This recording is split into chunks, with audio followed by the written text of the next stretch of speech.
todos. A gente vai dar início ao debate sobre o histórico da repressão, o curso de filosofia. Aqui na mesa a gente tem a professora Tessa Lacerda e a professora Marilena Chauí. A gente vai ter a primeira fala da professora Tessa, depois eu vou abrir para alguns estudantes que estão aqui e que foram presos, tanto em 2011 quanto esse ano, em 2013, para fazerem falas também com relatos e avaliações, e depois a professora Marilena Chauí vai fazer a fala dela. Tá bem? Então, vou passar agora para a professora Tessa. Gente, obrigada pelo convite. Eu imagino que eu tenha sido convidada menos para fazer um histórico da repressão na USP, mas por minha história de vida pessoal, como alguém que teve a vida diretamente atingida pela ditadura brasileira. Então, eu vou falar a partir desse ponto de vista. Então, me apresentando, eu sou filha de uma jornalista que foi presa grávida e de Gigo Lacerda, que foi preso no mesmo dia e 4 dias depois assassinado sob tortura. Isso teve uma série de consequências, né?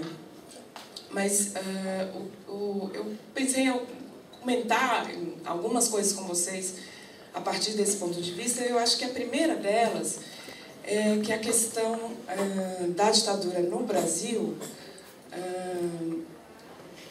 aparece, no geral, como uma série de histórias individuais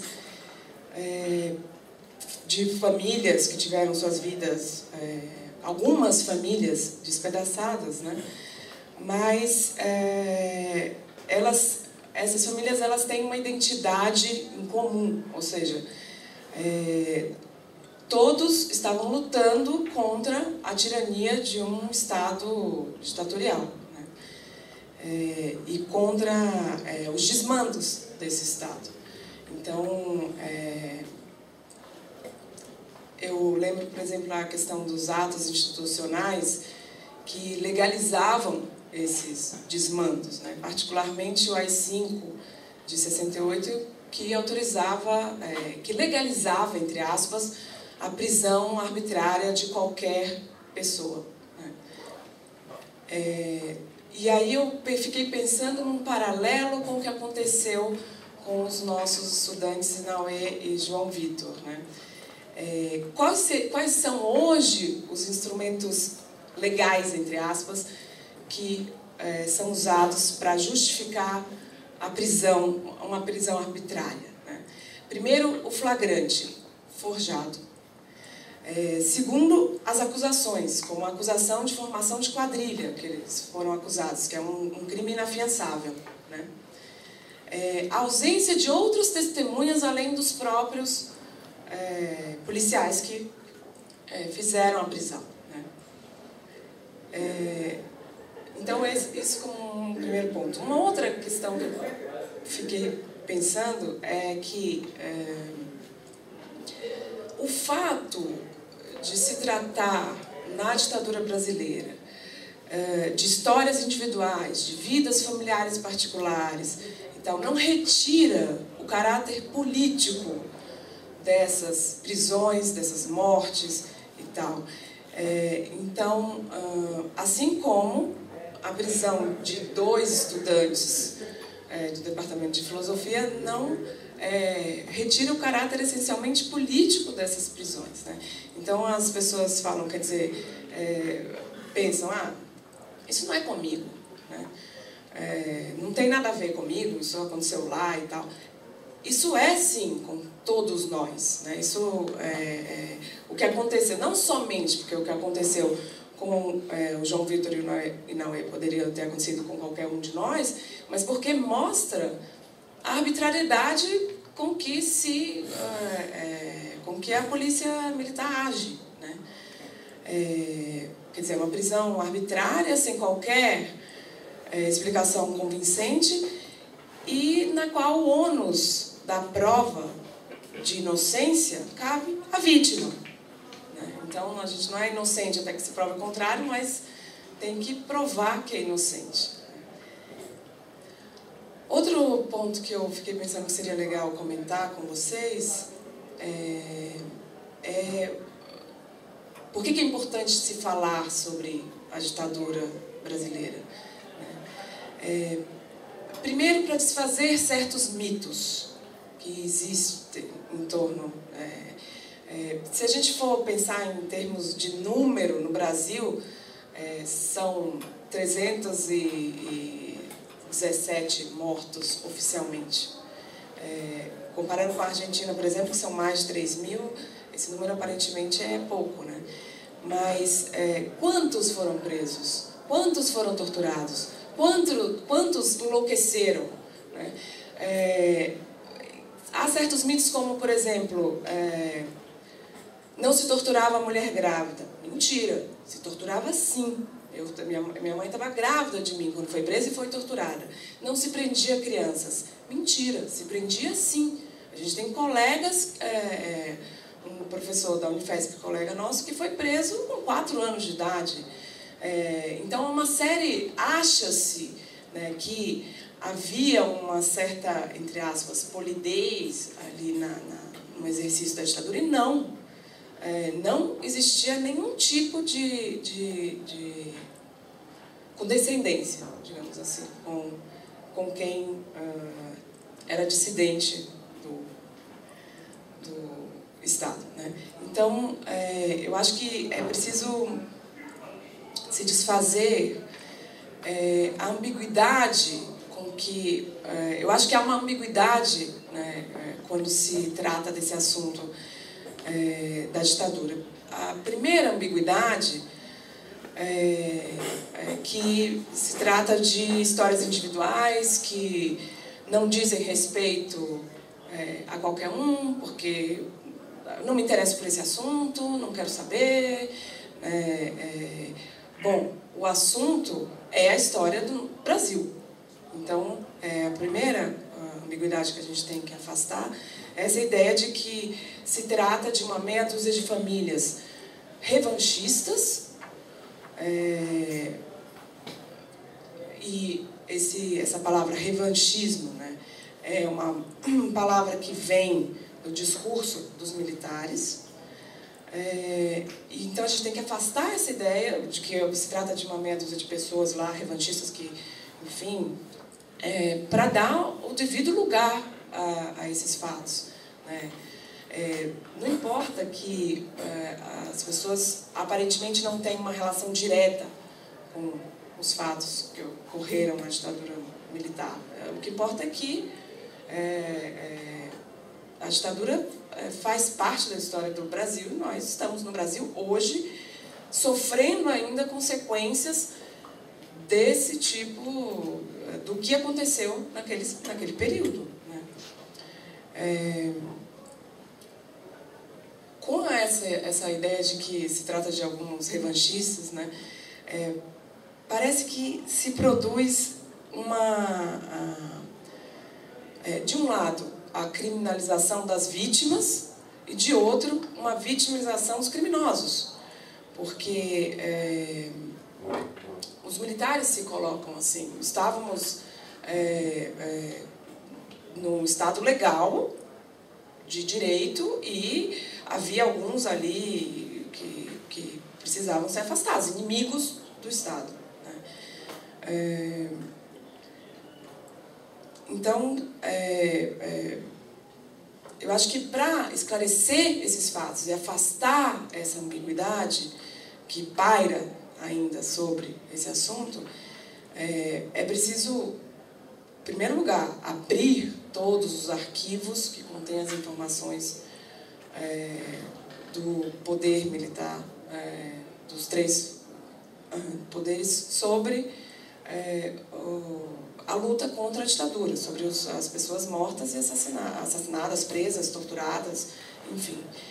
Há arquivos fechados ainda, eles dizem que não, mas há vários. Foi anunciado na Folha de São Paulo outro dia, no final de outubro, que há arquivos da Marinha que foram descobertos recentemente. Pois é. Então, para garantir que não haja essa ambiguidade sobre esse assunto, de achar que não é comigo, é preciso dar a conhecer essa história, né? Então, uma boa parte da população brasileira desconhece simplesmente o fato. Outra coisa que afastaria essa ambiguidade é a rediscussão da lei de anistia. É completamente surreal afirmar que a lei da anistia de 1979 vale para os dois lados. Para aqueles que foram presos, julgados, muitas vezes mortos sem julgamento, enfim, exilados, e para aqueles que estavam no governo e que não passaram por nenhum julgamento, né? Então é incoerente, além de não cumprir normas internacionais. Então, quando foi instalada a Comissão da Verdade do Governo Federal, se discutiu muito sobre a lei da anistia e se deu um passo atrás, né? Não vamos discutir a lei da anistia.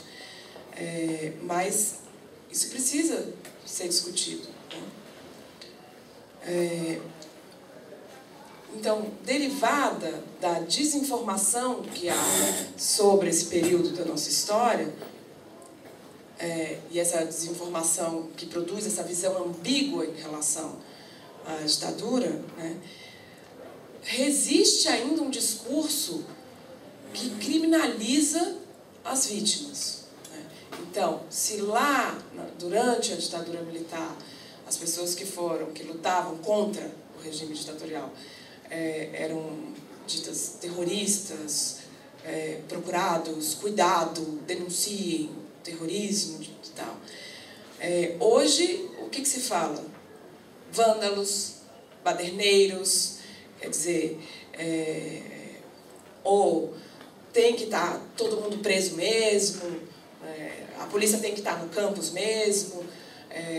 No dia seguinte da desocupação da reitoria, eu estava ouvindo rádio, e o que se comentava era como os funcionários da reitoria estavam profundamente tristes com a destruição do prédio. Não foi dita uma palavra sobre a prisão arbitrária dos nossos 2 estudantes, né? E ainda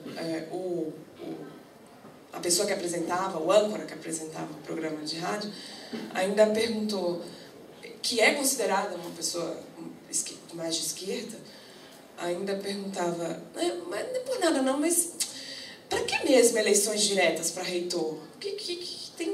Para que isso, né? Quase como quem perguntasse, então, para que democratizar nossas instituições, né? Para que a democracia, em última instância, né? Então, eu peço desculpas a vocês pela fala assim meio confusa, eu só queria trazer alguns pontos como alguém que vive essa questão intimamente, né? Entre as pessoas diretamente atingidas, entre os familiares, eu acho que tem alguns pontos que a gente sempre bate, né? Digamos assim, a gente sempre bate naqueles pontos para ver se as coisas acontecem. Então, em primeiro lugar, é a abertura de todos os arquivos. Quer dizer, desfazer tirar esse véu que há sobre esse período da história que justifica, certamente, para os policiais, uma prisão arbitrária, né? Isso perpetua uma situação de arbitrariedade que acontecia ali na ditadura. Em segundo lugar, proibir, ter uma lei que proíba que torturadores ocupem cargos públicos. Isso não existe. A gente tem ex-torturador aí falando a torto direito, né? Enfim. Em terceiro lugar, questionar a lei da anistia tal como ela é posta. Isso está sendo feito né? A OAB estava entrando no início desse mês, se não me engano, com um questionamento a respeito da lei da anistia. O Procurador-Geral da República questionou a lei da anistia, tal como ela é posta e tal. Além disso, dá uma ampla visibilidade aos trabalhos que vêm sendo feitos pelas comissões da verdade. Tem várias comissões, né? Não só a Comissão da Verdade Federal. Então, para que a questão seja amplamente discutida, falada, e que se desfaça esse vocabulário, digamos assim, que é ainda o vocabulário da repressão, né? Que criminaliza as pessoas que foram vítimas de um Estado ditatorial que detinha o poder da força, o monopólio da força, né? E eu acho que, abrindo essas questões para o debate, eu acho que seria possível pensar até numa desmilitarização da polícia, né? Porque não faz sentido a gente ter como herança, num Estado democrático, essa herança da ditadura. Então, é isso.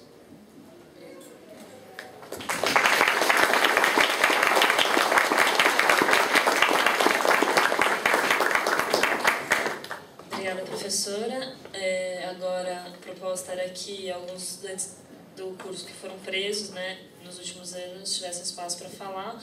Queria saber se os estudantes que foram presos na reintegração de posse da reitoria de 2011 gostariam de começar.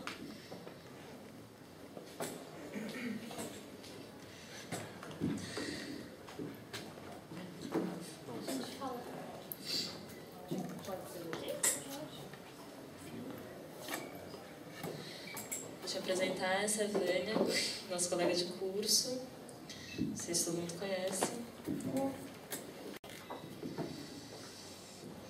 Bom, eu fico feliz com a fala da professora Tessa, apesar do tema, porque a minha expectativa era de que a gente fosse ter que pedir ao Inauê que destacasse as arbitrariedades que aconteceram com ele, ao João. Então, eu vou tentar, na verdade, só fazer da mesma forma como a professora fez, ao invés de contar a historinha triste, os detalhes muito específicos, a não ser que seja de interesse, se perguntam depois.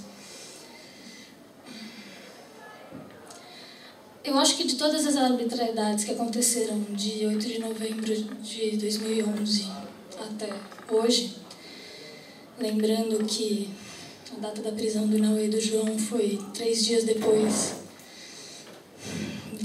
do segundo aniversário dessa data, a maior delas eu considero que aconteceu em fevereiro do ano passado, que foi quando aconteceu uma denúncia para o nosso caso por meio de um kit denúncia, assim denominado pela OAB, dizendo que é assim que o Ministério Público age, ou agia até fevereiro do ano passado, e que em junho desse ano se aprimorou e foi usado muito mais no sentido de kit, porque era realmente a torta direito. Nós tínhamos sido presos e depois posteriormente processados administrativamente, exclusivamente com material de um boletim de ocorrência assinado pelo motorista de um dos 4 ônibus da tropa de choque, que trouxe 300 soldados e não sei que outras patentes para cá. E o que esse motorista testemunhava era que os policiais da tropa de choque solicitaram aos alunos que saíssem da reitoria e que, por não terem feito, é que foram presos em flagrante. Então, o suposto flagrante é esse. Eu, de minha parte, que não fui presa ao lado do Marcos, nem ao lado do terceiro estudante de filosofia também preso naquele dia, não recebi essa frase.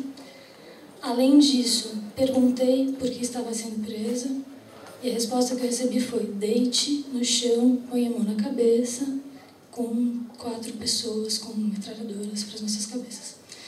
Bom, a arbitrariedade em relação a essa única informação do boletim de ocorrência é que em fevereiro do ano passado, isso que tinha no dia 9 de novembro, às 8 horas da manhã, arredondado, em assinatura de que a gente estava sendo acusado de termos pichado as paredes, o que significa dano ao patrimônio público, mas se chama crime ambiental, e termos desobedecido, então, a ordem desses funcionários públicos policiais que, em tese, nos ordenaram sair. O que aconteceu em fevereiro de 2012 é que, de repente, o kit de denúncia do Ministério Público dizia: não só fizeram essas 2 coisas de fato, apesar de ter corrido 1 ano de investigações, eles não terem agregado nenhuma prova, como também fizeram formação de quadrilha, e para a prova disso nenhum elemento, e também manipularam explosivos, isso era um risco à vida, porque afinal de contas aqueles molotovs em garrafas de plástico eram um risco latente. Molotovs em garrafas de plástico que a gente viu nas fotografias fornecidas pela Rede Globo depois de 2 dias da nossa prisão.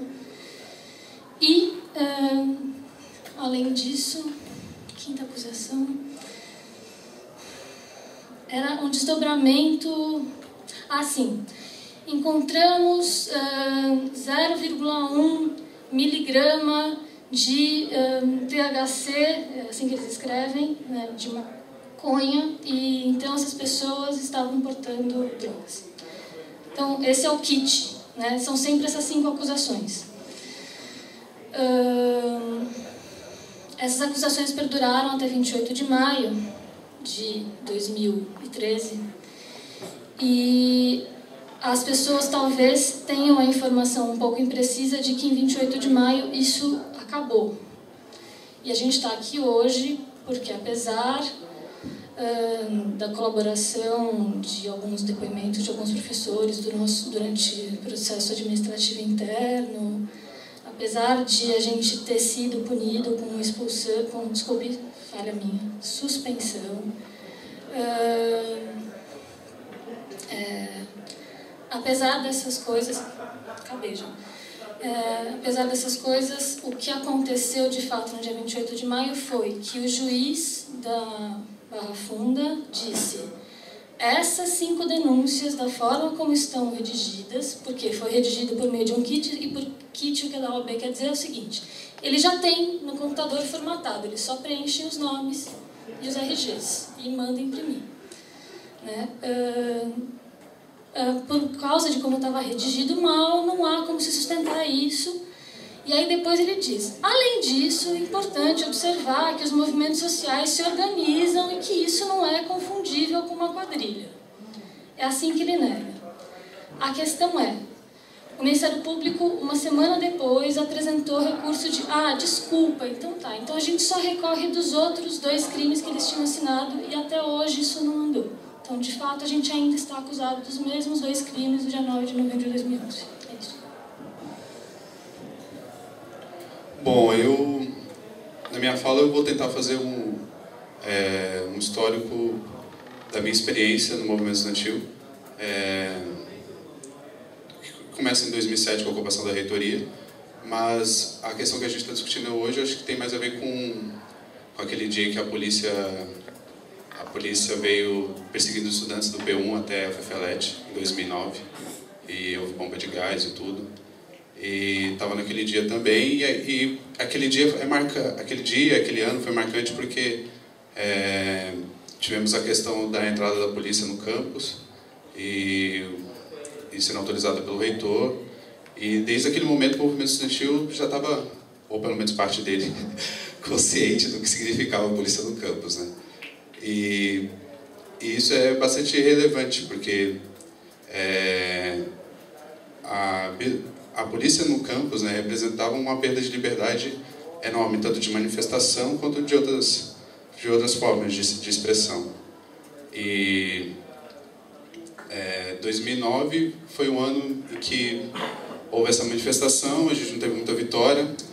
E eu queria ligar 2009 justamente com 2011, né, que foi o ano que nós fomos presos, porque em 2009 houve essa presença da polícia, aí houve mais polícia no campus e cada vez mais legitimado pelo reitor. Em 2011, então, houve aquela questão dos alunos no Morro da Fifelete. Neste acontecimento, a polícia abordou os estudantes da Fifelete, e eu já sabia que isso ia ocorrer mais cedo ou mais tarde, porque há um mês atrás, né, naquela época, já tinha ocorrido o mesmo fato na Escola Politécnica, e só que não tinha acontecido nada porque lá não tem movimento estudantil. E os estudantes aceitaram os acontecimentos e só isso que aconteceu. Só que quando aconteceu na Fifelete, né,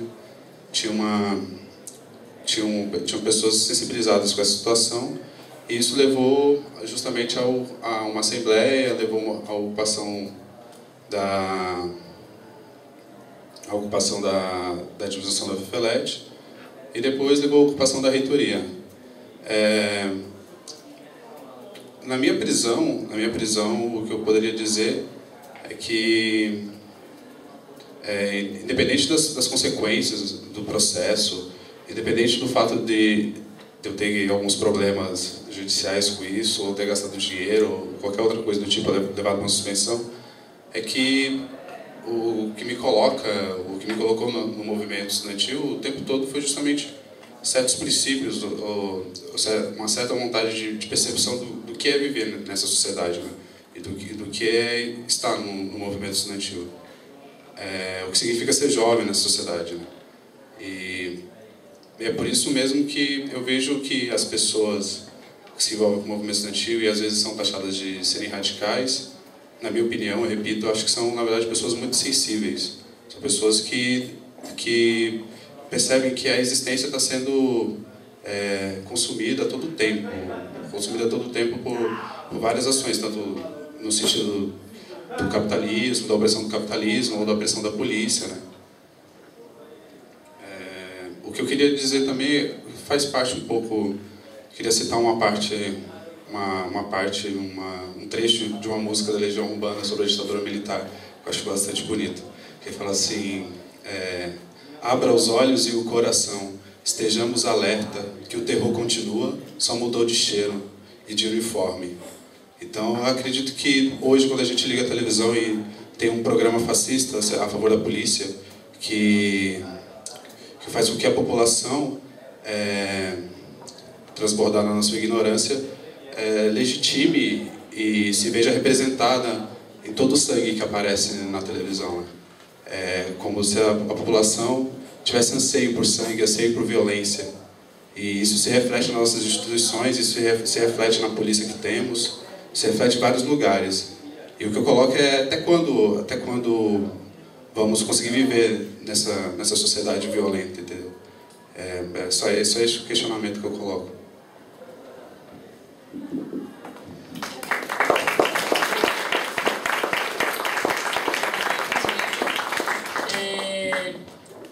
Além dos 2 estudantes que foram presos em 2011, a gente tem aqui mais 2 estudantes que foram presos do curso.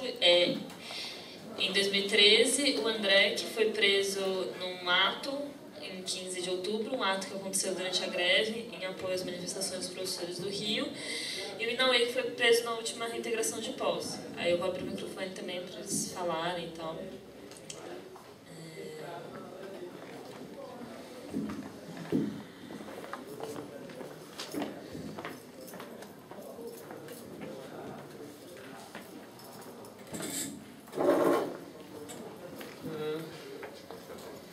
Bom, eu não tenho muito o que falar. Eu fui na manifestação no dia 15 de outubro, em apoio aos professores do Rio e à educação pública. Foi aquela manifestação que a gente acabou entrando na Toque Stock, acho que todo mundo sabe. E... Bom, foi isso. A gente saiu do Largo da Batata, estava indo para o Palácio dos Bandeirantes, a gente passou na Marginal Pinheiros, na frente da Toque Stock. A tropa de choque fechou a gente completamente, começou a atacar bombas, não tinha para onde fugir. se é que o objetivo das bombas de gás são dispersar as pessoas, não tinha para onde dispersar. A gente entrou na loja, Tokstok, atravessou ela para o outro lado, os funcionários inclusive ajudaram a gente. E, bom, muitas pessoas entraram numa outra rua, conseguiram escapar. Eu e mais umas 50 pessoas ficamos num estacionamento privado, atrás da Tokstok. O dono do estacionamento deixou a gente entrar e a gente estava lá sentado, descansando um pouco. E a polícia, depois de uma meia hora que a gente ficou ali sentado, a gente achou que a polícia não ia vir mais, que já tinha dispersado a manifestação, que não ia acontecer nada. A polícia veio. Quando a polícia estava vindo, eu ainda achei que não ia acontecer nada, que eles... Não sei porque eu achei, talvez eu não estranho. Mas a polícia chegou gritando, mandando todo mundo deitar no chão, não falou mais nada, a gente deitou, algumas pessoas acho que apanharam um pouco, não sei. Aí a gente foi levar então para a delegacia, e aí teve várias irregularidades. Disseram que a gente ia levar a gente para uma delegacia, levaram para outra. A gente ficou 5 horas esperando nas delegacias, às vezes sem fazer nada. Bom, e a gente, no dia da delegacia, então, a gente prestou depoimento sobre o que aconteceu, um depoimento mais ou menos igual para todo mundo, dizendo que a gente não bateu em policial, não quebramos nada, estávamos numa manifestação. Depois disso, então, fui para casa, não aconteceu nada no dia, não fiquei preso, né, certo? E um mês depois, acho que foi 2 semanas atrás, a gente recebeu uma intimação, todo mundo que foi detido no dia recebeu uma intimação para ir na delegacia. Todo mundo daquele dia e mais algumas pessoas, umas 100 pessoas foram intimadas no mesmo dia de outras manifestações. E foram intimados para comparecer numa delegacia, também prestar depoimento de novo sobre o que aconteceu. Bom, eu não fui, eu e outras pessoas não. Muitas pessoas foram, não sei bem o que fizeram. Eu não fui por indicação do meu advogado, que a gente mandou uma procuração, ele foi no nosso lugar, descobriu o que está acontecendo, então ainda vou ser ouvido. Mas por enquanto parece que não tem nenhum processo criminal, mas a gente não sabe o que pode acontecer depois. E, bom, eu fui detido com mais 50 pessoas, muitas não eram da USP, algumas acho que talvez nem fossem estudantes, mas junto comigo também tinham outros estudantes, os 2 estudantes da filosofia, o Henrique e a Bianca. Bom, é só... Obrigada. Agora vou passar para o Naui. Boa tarde a todos. Só em relação ao dia 15 de outubro, né? Inclusive eu fiquei sabendo que teve muita gente que acabou sendo presa porque, devido às várias bombas de gás, um rapaz correndo torceu o pé, e teve alguns que ficaram para trás para ajudar essa pessoa a sair daquela situação toda que é extremamente aterrorizante, né? E acabaram sendo presas juntas, né? Então, a solidariedade nesse caso acabou levando essa pessoa junto. Bom, acho que a fala da professora Tessa, a fala da Vânia, do Marcos, do companheiro André aqui, já explica algumas coisas para a gente ter claro. A prisão minha e do João, na manhã do dia 12, foi extremamente arbitrária, né? Acho que a gente conseguiu passar isso de maneira razoavelmente bem, porque, primeiro, a gente sabia que isso acontece todo dia, né? Em todos os lugares da cidade. Mas depois que uma coisa vai se desdobrando, né? Acho que depois que a gente sai dessa situação que a gente percebe pelo que a gente passou, né? Quando a gente olha de fora, minimamente de fora, dentro do possível olhar de fora. Só para explicar a todos, para contextualizar, a gente estava aqui no prédio de filosofia até 5 horas da manhã, né? Eu fiquei para fechar o centro acadêmico, avisei os guardas do prédio que estava encerrando para eles poderem fechar o espaço verde, né? E nisso algumas pessoas que estavam na própria festa também desceram antes, saíram antes do centro acadêmico, cerca de 5 minutos antes, e foram descendo para ver o que estava acontecendo lá, se de fato tinha reintegração ou não. Eu e o João não sabíamos que estava rolando a reintegração, em absoluto. Mas havia um boato que podia estar acontecendo. Enfim, e nós descemos pela Praça do Relógio, e 5 horas da manhã, aquela escuridão, né? Escuridão mesmo, só aquelas luzes vermelhas piscando. E o primeiro instinto que deu em mim e no João foi de fuga, né? Vamos correr daqui, porque a gente sabe como é que eles são. E, bom, por conhecer a história, foi ingenuidade o que a gente fez. Mas também, justamente por conhecer a história, não foi ingenuidade. Foi justamente por conhecer a história que a gente foi lá. Porque depois que a gente ouve relatos como aconteceu em 2011, a gente sabe que, assim, quando a polícia chega lá, tem pessoas lá dentro, por exemplo, o que acontece dentro daquela reitoria vai ficar lá, infelizmente. E depois vai ser a versão deles contra a versão das pessoas que foram detidas, das pessoas que foram vítimas de agressões, enfim. O que nos impulsionou a saber se tinha alguém sendo detido foi o instinto de solidariedade. Né? Repito, pode ter sido ingênuo, né? Mas foi isso que nos moveu. Bom, em momento nenhum a gente nem pisou no quarteirão da reitoria, né? Momento nenhum. A gente estava na Praça do Relógio, olhando, ver se tinha alguém preso lá, que era aquela escuridão. Enfim, só precisava estar lá para ser membro da ocupação. E foi o que aconteceu. Chegaram alguns brutamontes, pegaram nossos braços, já torceram e falaram: não, mas a gente está aqui só querendo saber, tem alguém preso, não sei o quê. Não fala nada, torce os braços, encosta num primeiro carro, né? A gente ficava 5 minutos, vários policiais vindo a gente. Né? Eu olhando lá, eu lembro que tinha uns 40 pelo menos, mas olhando depois as matérias, 250 falaram. Né? Tudo do choque, todos sem identificação, todos sem identificação. Enfim, a gente ficou 5 minutos ali do lado de fora e já levam a gente para dentro da frente de um ônibus da PM, e foi onde a gente ficou as próximas horas lá. Eu lembro que na hora que o cara estava me levando para entrar na porta do ônibus, tinha um outro policial assim que parecia um superior dele, porque falou assim: cadê o RG desse aí? Aí o outro que estava me levando, me empurrando, torcendo meu braço, falou assim: você tá com o RG aí? Aí eu falei pro superior dele: você viu? Ele nem pediu meu RG, ele nem sabe quem eu sou. Aí, por falar nisso, apanhei. Soco na barriga, soco no peito. Aí mostrei, entreguei meu RG, entreguei pra eles. E isso era cerca de 5h20 da manhã, imagino eu. Né? Eu só fui ver esse RG depois, no dia seguinte, 6h30 da tarde, no CDP, quando a gente foi solto. Né? Bom, eu falando isso que eu quero chegar a alguns pontos, só para mostrar como a arbitrariedade ainda existe, como que a ditadura está muito viva em todo esse aparato aí, repressor, que a gente tem enfim, que está aí. Bom, a gente ficou sentado no chão, o cara para me fazer sentar me deu um chute na perna, né? Até ficou com marca, eu passei 2 vezes no ML. Os caras só olharam assim, tá. Nem foram fazer os trâmites normais, que eu acho que é medir o ferimento e tal, essas coisas. Bom, e aí a gente foi para dentro do ônibus da PM. Tava à noite ainda, bem escuro. Não deixaram a gente sentar nos bancos do ônibus. Falaram: você senta no chão. Vai ficar no chão aí no fundo. Primeira coisa. Né? A gente perguntava: mas por que vocês estão prendendo a gente? Não falavam nada. Teve uma hora que o João levantou para perguntar. Levantou, foi até a porta do ônibus e falou: mas qual é a alegação que vocês estão detendo a gente? Ele apanhou. Aí depois a gente estava mais meia hora lá, eu falei: não, tá impossível, a situação tá... Eu levantei, fui até a porta do ônibus, mas qual é a alegação que vocês estão detendo a gente aqui? Por conta disso também soco na barriga, soco no peito, e vai pro fundo do ônibus. Fica no fundo do ônibus, se não quiser apanhar mais, fica abaixado. Bom, enfim. E se a gente levantava a cabeça do chão do ônibus para olhar em volta, assim, quando o dia já estava mais clareando, para saber o que estava acontecendo em volta, né? Porque a gente pelo menos estava imaginando que de repente podia chegar um monte de outras pessoas lá, né? Sinceramente, se perder, as pessoas estão lá dentro, daqui a pouco esse ônibus vai estar cheio. Talvez, né? Enfim. Quanto tempo?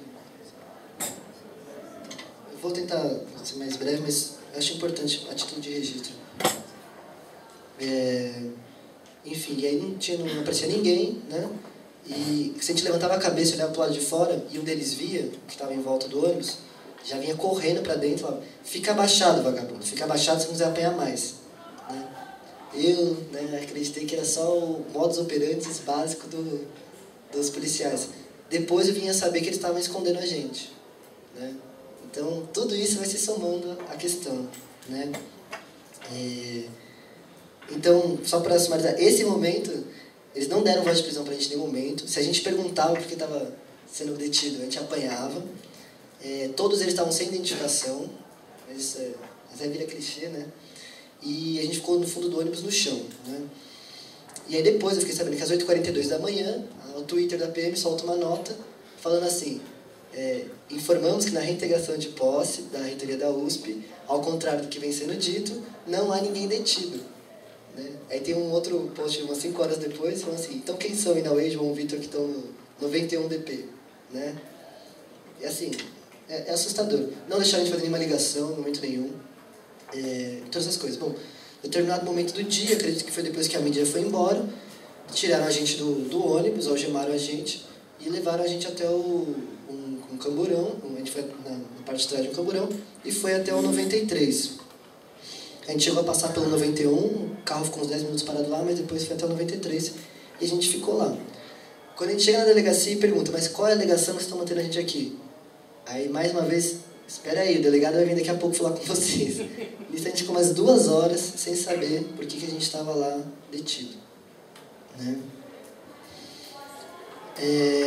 Enfim, o João mesmo ainda acreditava que era possível que a gente tivesse sido preso para averiguação, sabe? Coisa do gênero, porque ninguém fala que a gente está sendo detido, enfim.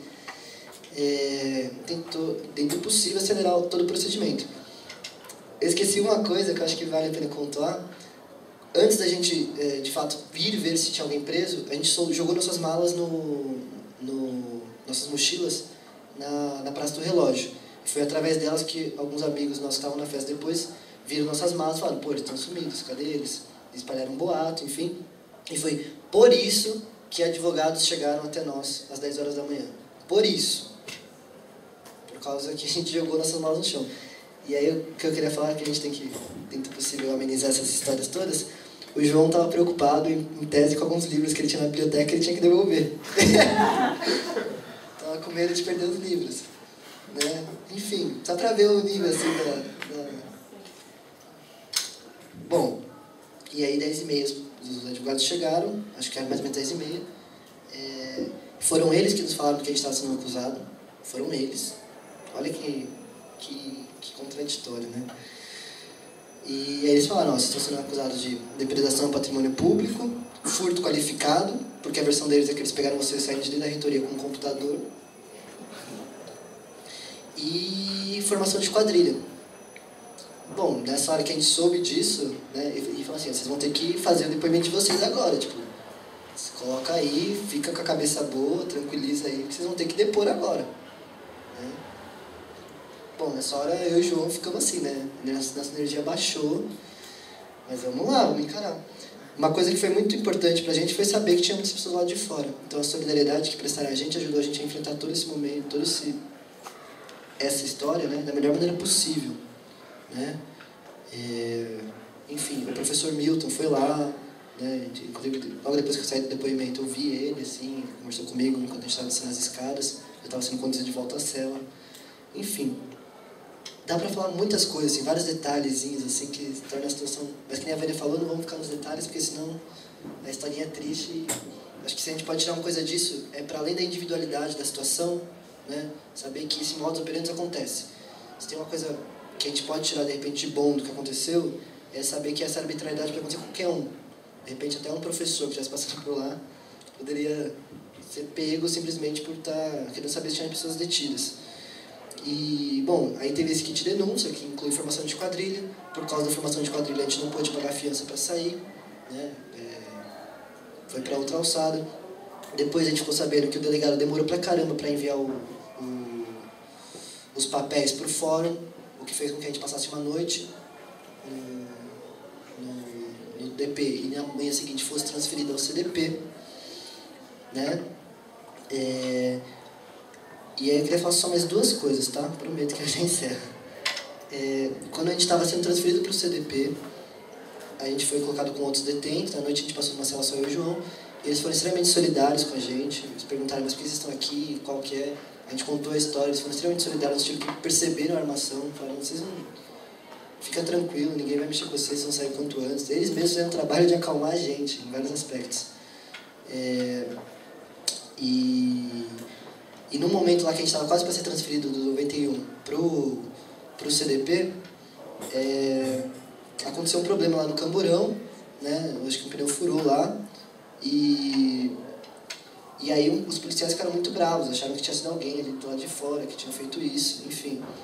E aí, nesse inteirinho assim, eu lembrei uma coisa, não, mas se foi algum deles que furou, então alguém deve estar com uma faca.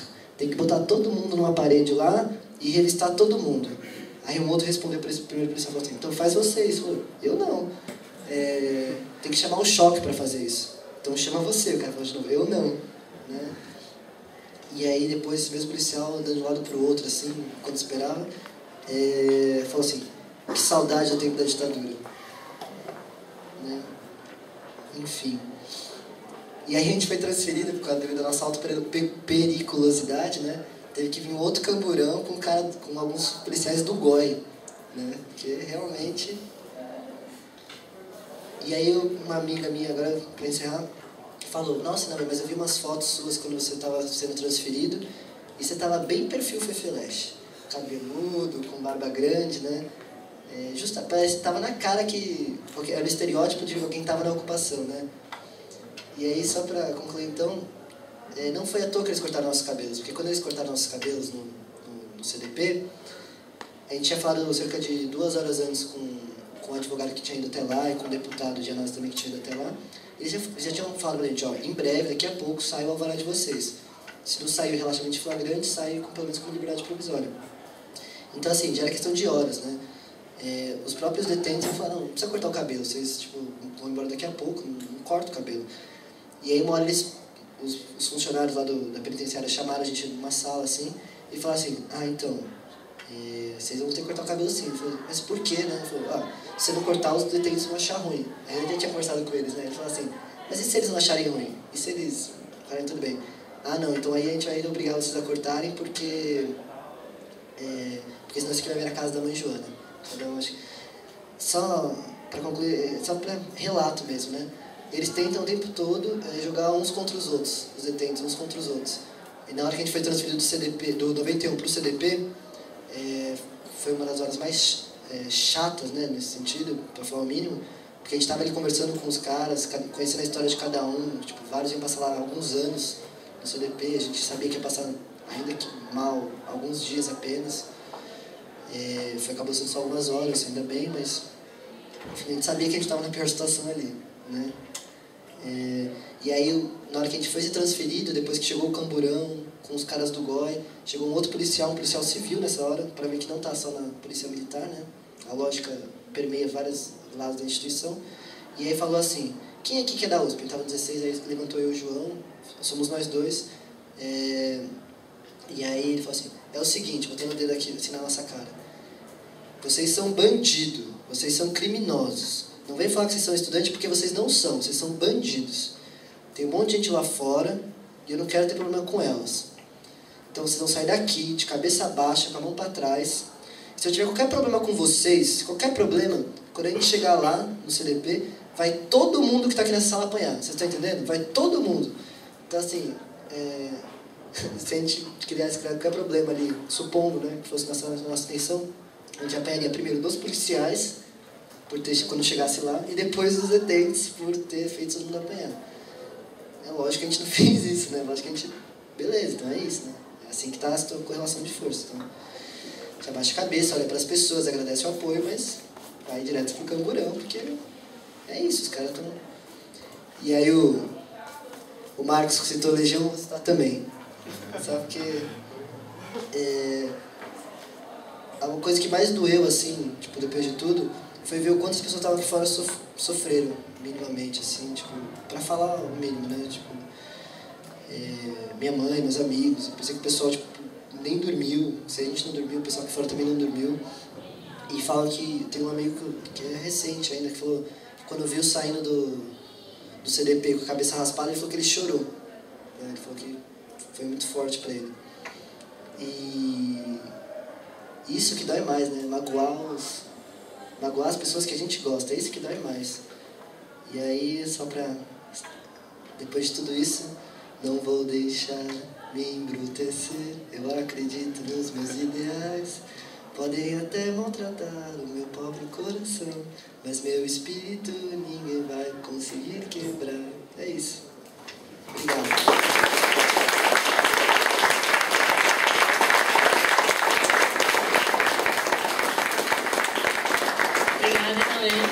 Agora eu vou passar para a professora Madalena Chauí. primeira coisa que eu queria dizer é que vocês não foram ingênuos. E é uma violência dizer que vocês foram ingênuos. Vocês tiveram uma atitude de solidariedade, não só psicológica, mas de solidariedade política. Era preciso saber se havia companheiros lá, e o que estava acontecendo com eles. Então, é uma falta total de senso político e de senso moral dizer que vocês foram ingênuos. E tem que combater essa afirmação com todas as suas forças e com todas as nossas forças. A segunda coisa que eu queria dizer, antes de falar uma coisa mais geral, é o que aconteceu com vocês, e que é o que acontece cotidianamente com os meninos e as meninas das favelas, dos cortiços, os negros, né? A gente sabe que é isso, né? A periferia, é assim que a periferia é tratada. E a música que você acaba de cantar é perfeita, porque a intenção é, através da humilhação, porque é produzir humilhação, né? E é através da humilhação quebrar você por dentro, né? Então é preciso dizer, não vai me quebrar nunca, que foi o que o Salinas fez, não vão me quebrar nunca, né? Então, porque a violência é, de um lado, a violência física, né? Dá o soco, dá a pancada, joga no chão, põe algema, mas é, sobretudo, a violência psíquica, né? E, portanto, dizer para você, você não é nada, e eu tenho poder absoluto sobre você, e você me obedeça se não quiser morrer. Então, é a violência em estado puro, a violência em estado puro, total. Então, com isso, eu também vou ser muito breve. Uma das coisas que me impressionou nessas prisões todas, e logo que se iniciou o primeiro grupo dos que foram indiciados, foi de que eles estavam sendo indiciados pela Lei de Segurança Nacional. E eu caí das nuvens, porque eu pensei que a Constituição brasileira tivesse suprimido a Lei de Segurança Nacional. E eu fui informada por alguns colegas advogados que uma lei permanece em vigência até se provar que ela contradiz a Constituição vigente. E ninguém consegue fazer com que o Congresso Nacional assuma essa tarefa de mostrar que a Lei de Segurança Nacional contradiz a Constituição do Brasil. Então, foi feito um trabalho gigantesco pelo Hélio Bicudo, pelo Márcio Tomás Bastos, pelo Paulo Sérgio Pinheiro, pela Comissão Teotônio Vilela, da qual eu faço parte, para demonstrar que a Lei de Segurança Nacional contradiz a Constituição brasileira e, portanto, ela tem que cair. Mas o Congresso não leva isso adiante, em instante nenhum. Não se consegue, primeiro, fazer com que a discussão entre, e a discussão entrando, que ela tenha uma maioria para ser votada. Então, nós estamos sob o mais poderoso recurso da ditadura. Esse foi o recurso que a ditadura montou, porque a Lei de Segurança Nacional cria a figura do inimigo interno. Significa que todos os cidadãos, e qualquer cidadão, pode ser considerado inimigo do Estado. E na medida em que ele for assim definido, ele é culpado de imediato. É por isso que você tem que provar que você é inocente. Ou seja, a Declaração Universal dos Direitos do Homem e do Cidadão, de 1789, a Declaração dos Direitos Humanos, de 1948, e a Constituição brasileira afirmam categoricamente que você é inocente até prova em contrário. Mas a Lei de Segurança Nacional, como instrumento que foi montado pela ditadura, diz exatamente o contrário. Você é o inimigo do Estado, portanto você é culpado e você tem que provar sua inocência. Então, nós estamos, e os acontecimentos da USP nesses 2 últimos meses foram acontecimentos que trouxeram às claras, puseram às claras qual é o instrumento que está sendo usado pelo Estado contra as manifestações e contra todas as formas de movimentação social e política. Então, ao mesmo tempo em que nós temos que lutar pela democratização da USP, pelas eleições diretas na USP, que temos que lutar pelo passe livre, pela tarifa zero, por tudo que nós temos que lutar, tudo que está em jogo aí, nós temos que lutar pelo fim da Lei de Segurança Nacional. Porque a Lei de Segurança Nacional nos criminaliza a todos a priori. E é por isso que imediatamente tem 2, é quadrilha. Tem 3, é quadrilha. E tem um só, tem a intenção de formar uma quadrilha. Então, é irrefutável. É a natureza dessa lei. Ora, esta lei é o que permite perpetuar essa outra instituição que deveria ter sido extinta, que é a militarização da polícia. Não há nenhuma razão para que a polícia esteja militarizada. Ela tem que ser desmilitarizada. Porque a polícia militarizada opera no campo do inimigo do Estado. E é por isso que ela faz o que ela faz. Ela está autorizada a fazer o que ela faz, porque ela é uma polícia militar, que opera segundo a Lei de Segurança Nacional. Então, nós temos alguns instrumentos aí que estão em vigência, subterraneamente e silenciosamente em vigência no Brasil, que precisam ser postos à luz, precisam ser denunciados e têm que ser derrubados. E somos nós que temos que fazer isso. Ninguém vai fazer isso no nosso lugar. Então, eu acho que um elemento importante que deveria entrar nas manifestações e que deveria entrar nas lutas por democratização desta ou daquela instituição, no nosso caso a democratização da USP, tinha que incluir como uma palavra de ordem geral, válida para a democratização da sociedade inteira e válida para exterminar a ditadura, a presença da ditadura, a nossa luta contra a Lei de Segurança Nacional, que inclui a militarização da polícia. Então, nós temos um programa de luta aí pela frente, que não é brincadeira e que não é bolinha. Né? Por quê? E agora, então, eu vou falar 2 minutos e vou parar, porque eu não pensei que eu fosse convocá-los. eu vim aqui fazer uma narrativa da minha própria vivência, né? Mas diante de tudo que eu acabo de ouvir, eu vinha para falar da Lei de Segurança Nacional. Isso eu vinha fazer mesmo, né? Mas não no grau de urgência em que eu acho que agora essa coisa se põe, né? Então, a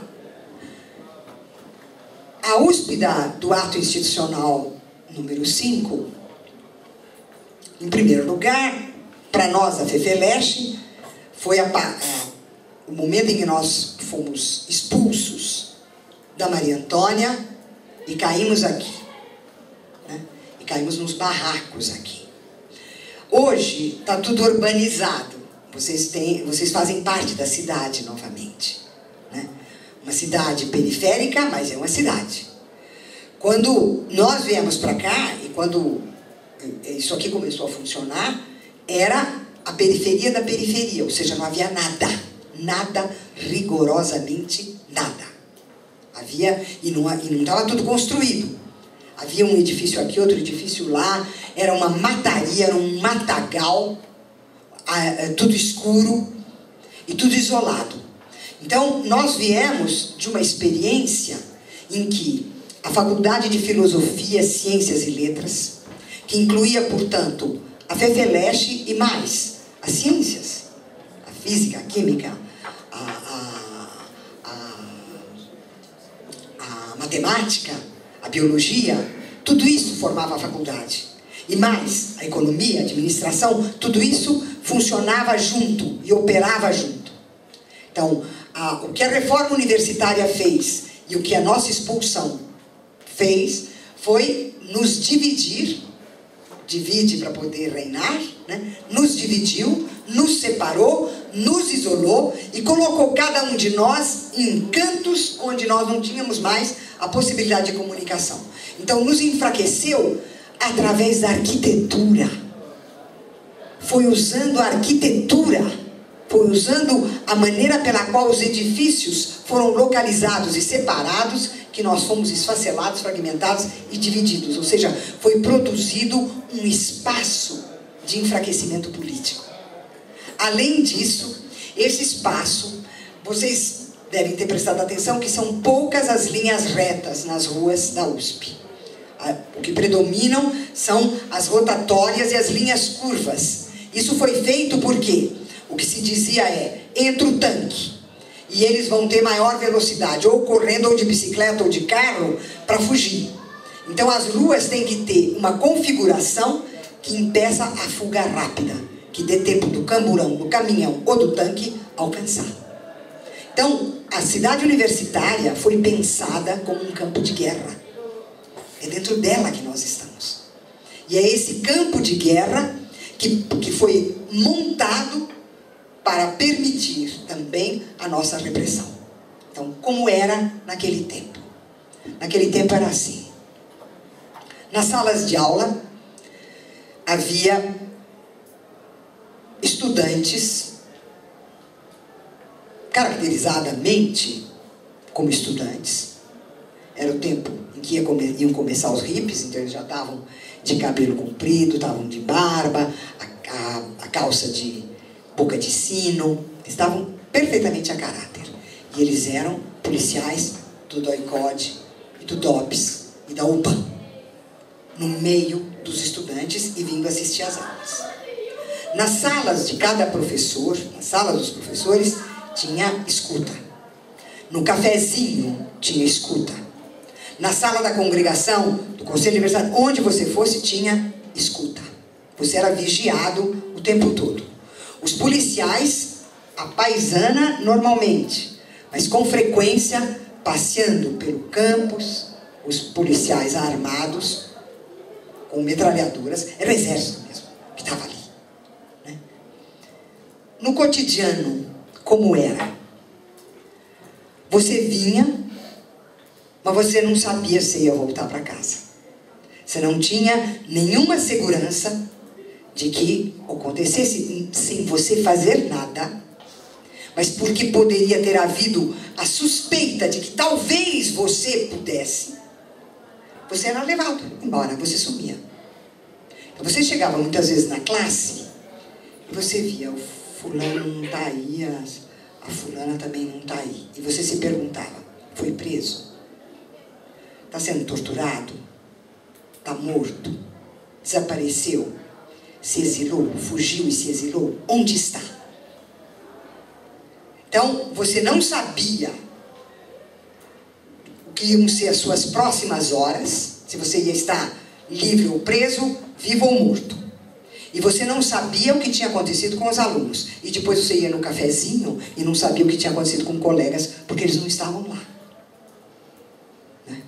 Então, um dia a Carmute que vai, outro dia o Salinas que vai, outro dia o Boris Schneiderman que vai. A cada dia é um que vai. E você não sabe se volta. E você não sabe por que foi. Então, nós vivemos o terror de Estado. Nós vivemos o pavor cotidiano, em que se tinha medo da própria sombra, se tinha medo do que viria à noite e se tinha medo do dia seguinte. Nós vivemos isso durante quase 10 anos. Foi uma coisa atordoante, a ponto de nós termos criado, sem perceber, uma linguagem cifrada, da qual nós só nos demos conta quando houve, na Unicamp fizeram um congresso de história e foram convidados alguns estrangeiros. E houve debates e tal. E um dos estrangeiros disse o seguinte, ele disse, há uma coisa que eu não entendo.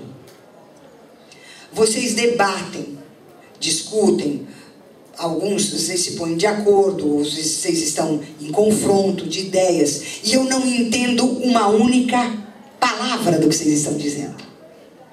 Ou seja, nós tínhamos criado uma linguagem que só nós entendíamos, para que nós não pudéssemos ser reprimidos por causa disso.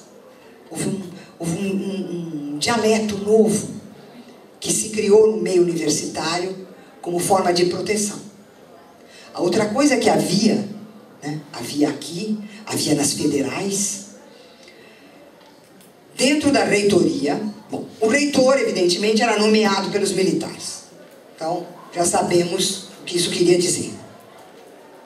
Então, e dentro da reitoria, não existia naquele tempo pró-reitoria, e pré-reitoria, e pós-reitoria. Não tinha essas coisas. Tinha a reitoria e os funcionários que o reitor levava com ele e nomeava dentro da reitoria. Só que, lá dentro da reitoria, ao lado da sala do reitor, havia uma outra sala. Nessa sala, havia gente. Então, eu vou contar para vocês, e com isso é que eu quero finalizar, a minha experiência de acesso a esta outra sala. O professor Sérgio Cardoso estava com o seu contrato para acontecer. E o contrato não saía. E o contrato não saía. E até que chegou um instante em que eu fui à reitoria. Porque era eu que indicava, naquele tempo eu era, imaginem vocês, chefe desse departamento. Então, eu fui à reitoria. E primeiro eu perguntei para o reitor, o qual disse que não fazia ideia. Então eu fui perguntar para a assessoria jurídica o que tinha acontecido com o processo. E eu disse, olha, eu vou me sentar aqui e eu só vou sair daqui depois que eu tiver uma notícia desse processo.